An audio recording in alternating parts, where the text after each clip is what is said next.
ჯერ კიდევ პირველი მსოფლიო ომის მსვლელობისას პონტუელმა ბერძნებმა გამოაცხადეს საკუთარი დამოუკიდებლობისთვის ბრძოლის შესახებ. მათი პირველი კრება 1918 წელს ქალაქ მარსელში შედგა, ხოლო რამდენიმე თვის შემდგომ ქალაქ ბათუმში.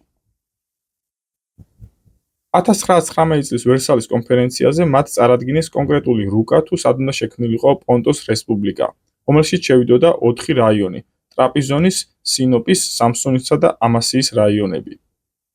თუმცა პონტოს რესპუბლიკის შექმნაზე უარი განაცხადა საბერძნეთის ლიდერმა ელეფთერიოს ვენიზელოსმა, გამომდინარე იქიდან, რომ ის საბერძნეთისგან ტერიტორიულად დაშორებული იქნებოდა და საბერძნეთი ვერ უზრუნველყოფდა რესპუბლიკის უსაფრთხოებას. მსგავსი სეპარატისტული მოტივებიდან გამომდინარე, ოსმალეთის მმართველობამ იმპერიაში შემავალი სხვა ეთნორელიგიური უმცირესობების დევნა დაიწყო და მათ რიგში მოხვდა პონტუელი ბერძნები. პონტუელ ბერძენთა ჟლეტის შედეგად მათმა ნაწილმა დღევანდელი საბერძნეთის ტერიტორია შეაფარა თავი, ხოლო ნაწილმა ყოფილი რუსეთის იმპერიის ტერიტორიებს, მათ შორის საქართველოს.